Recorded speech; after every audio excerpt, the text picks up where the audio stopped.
Hello, today we're going to learn what's the passive voice, when is it used in the English language, and how to turn active into passive voice.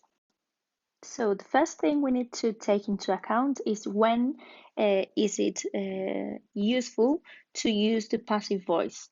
Um, we normally use the passive voice when we want to emphasize the importance of the object rather than the subject. So we're more interested in what happens rather than who does the action. Okay? So, as you know, in the English language, the most important part of the sentence is the verb and then the subject. That's why it's placed right at the beginning of the clause of the sentence. However, when the subject, who does the action or who carries out the action, is not so relevant, and we want to emphasize the importance of the direct or indirect object, which means what is carried out in the action or to whom, and then we can turn the sentence into passive voice. Okay, so we would say that the important thing is not the who, but what or to whom. Okay, so now we're going to talk about the form of the active and the passive voice.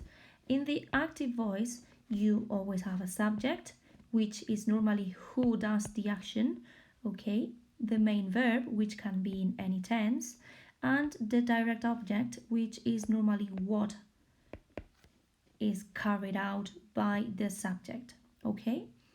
So in this example, you've got Amy brought a cake. Okay, so Amy, it's the subject, brought is the verb, and a cake is the direct object. Okay, in the passive voice, you also have a subject, but it's not normally who does the action, but what happened or what happens.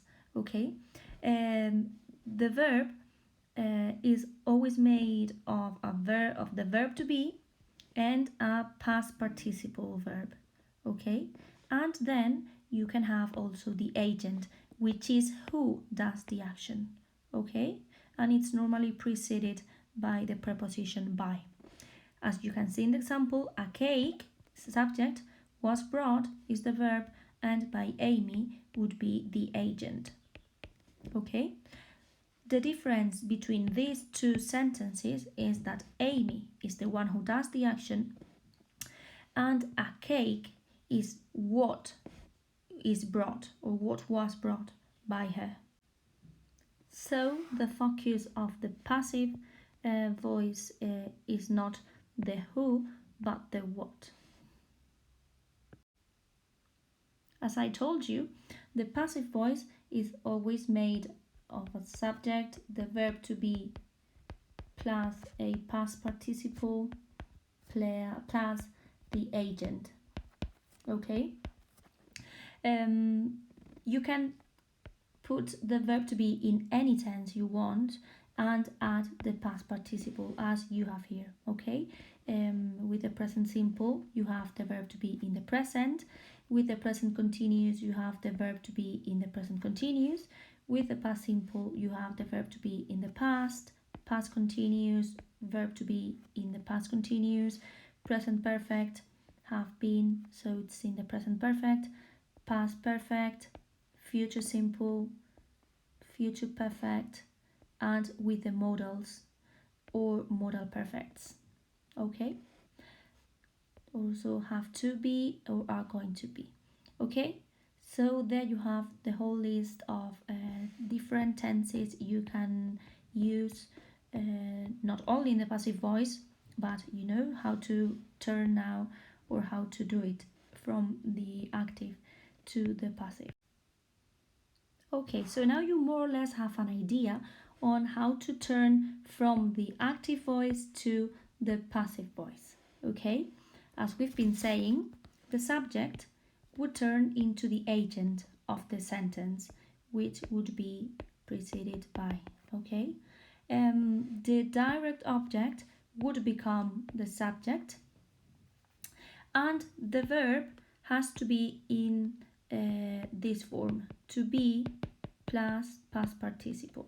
Okay, so here you've got an example of how to do it. If you find this sentence, which is an active voice sentence, you've got Mary would be the subject, is going to buy would be the verb, and the present would be the direct object. So we would turn the direct object into the subject. The verb to be would be in the tense of this verb, so is going to be, and the main verb of the sentence in the past participle form. And finally, the subject would become the agent preceded by the preposition by. Okay? Notice if this, for example, is they or someone,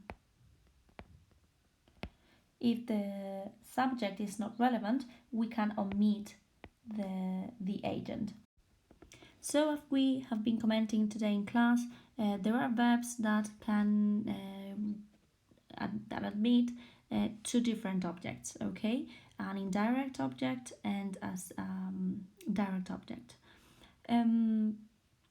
So that means that both objects can be used as the subject of the passive sentence. So we would have two passive voice sentences. In this one, for example, Mary gave Luke a present. A present would be the direct object and Luke would be the indirect object. So if we want to write a sentence with the direct object as the subject, it would be this way. A present that we've seen here was given, because this is in the past, so the verb to be needs to be in the past plus the past participle. To Luke would be the indirect object and by Mary the agent. If we write the indirect object as the subject, we would say Luke, that would be the indirect object, was given, the verb to be in the past as this one, and then the past participle of the main verb, a present, direct object by Mary, the agent. Here you've got another example. They will give Hannah money for her birthday. Hannah would be the indirect object and money would be the direct object. So, direct object as the subject. Money will be given to Hannah for her birthday. By them. Why is this in brackets? Because they is not an important subject. We don't really need that information, so we can omit that, okay? If the indirect object is the subject, then we would say Hannah will be given money for her birthday, and the same by them could be omitted. Vale, pues vamos a hacer un pequeño resumen de lo que llevamos hasta ahora. ¿Cuándo utilizamos la pasiva? Pues normalmente utilizamos la pasiva cuando el quien realiza la acción no es lo más importante, ¿vale? Sino que queremos resaltar pues otros elementos como por ejemplo qué se ha hecho, ¿vale?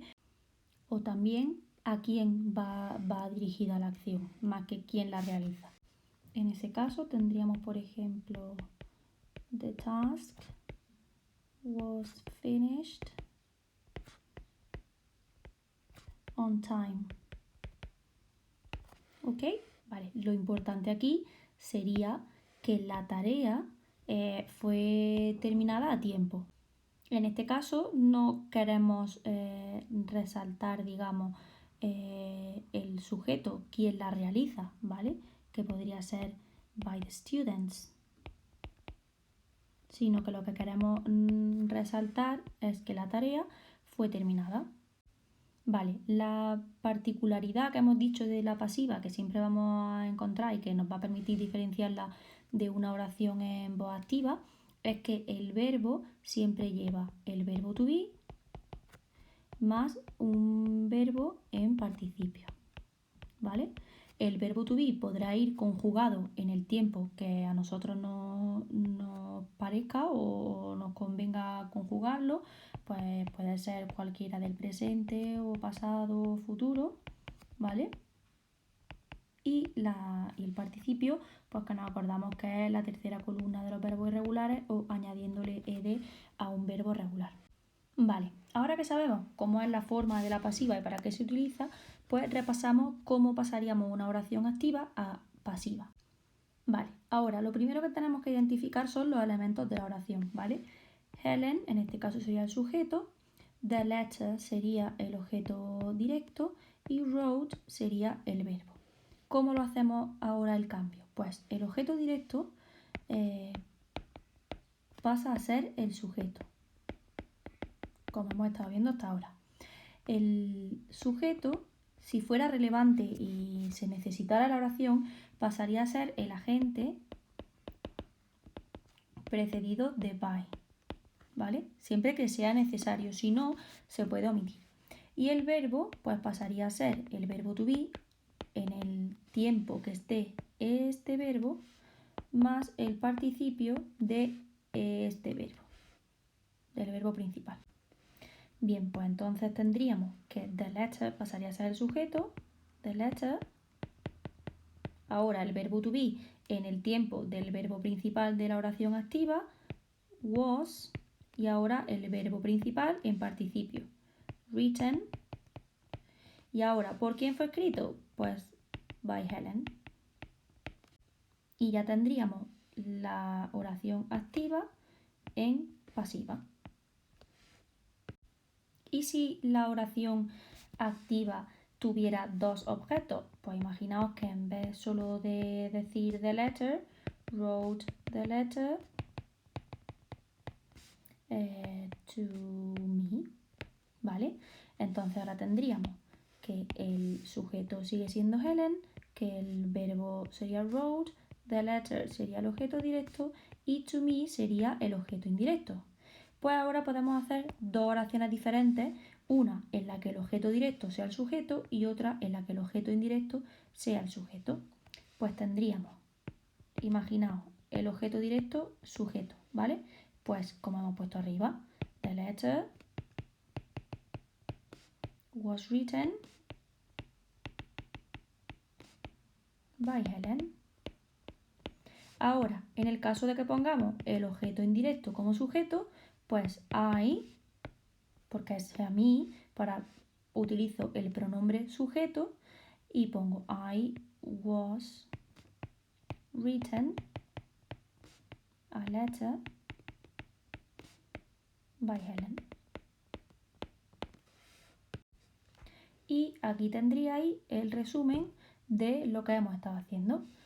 Para que se utiliza la pasiva, pasar de pasiva a activa si solo tuviera un objeto y pasar de activa a pasiva, si tuviera un objeto y de activa a pasiva si tuviera dos. Pues tendríamos dos oraciones diferentes. Una en la que el objeto directo es el sujeto y otra en la que el objeto indirecto es el sujeto. Algo que quiero que tengáis en cuenta es que cuando aparecen los dos objetos en la oración puede aparecer de dos maneras. O así como lo acabo de poner yo aquí, o también podría aparecer con el complemento indirecto antes. Es decir, que apareciera Helen wrote me the letter. ¿Vale? Este sería el complemento indirecto que cuando va junto al verbo no lleva preposición, ¿vale? Pero cuando va después del objeto indirecto, aquí sí sería to me y llevaría la preposición. Cuando esto lo ponemos como sujeto, la preposición se pierde, ¿vale? Ya pondríamos el me, en este caso lo pasaríamos a pronombre sujeto, porque me es un pronombre objeto. ¿Qué puede ser importante que repaséis para que no falléis en la pasiva? Lo primero, los tiempos verbales, porque como hemos visto en algunos ejercicios, realmente lo importante cuando estamos, por ejemplo, haciendo un ejercicio como los que hemos hecho hoy, de rellenar huecos en el tiempo correcto, pero en pasiva, la dificultad no está en cómo se pone el verbo en voz pasiva, sino que qué tiempo tengo que utilizar, ¿vale? Entonces, importante que nos repasemos los verbos, los tiempos verbales. También que le echemos un vistazo al tema de los pronombres, porque los pronombres aquí os podéis liar entre los pronombres sujeto y objeto, ¿vale? Si van como parte del complemento directo, se utilizan los pronombres objeto, pero al pasarlo a sujeto de la oración, al convertirlo en voz pasiva, ese pronombre pasa a ser sujeto, como hemos visto antes, ¿vale? Este sería el me y este sería el I, ¿vale? Este sería el que hace de sujeto y este el que hace de objeto indirecto, por ejemplo, en este caso. Algo también muy importante que tendréis que repasar son los verbos irregulares, porque todo el rato, cada vez que hagáis una oración en voz pasiva, vais a tener que poner un verbo en participio. Entonces, si ese verbo es irregular y no lo sabéis, pues lo vais a tener mal. Pues nada, chicos, hasta aquí la pasiva. Espero que os sirva esto para entenderlo y que lo practicáis mucho y que cualquier duda que tengáis me preguntéis. Bye.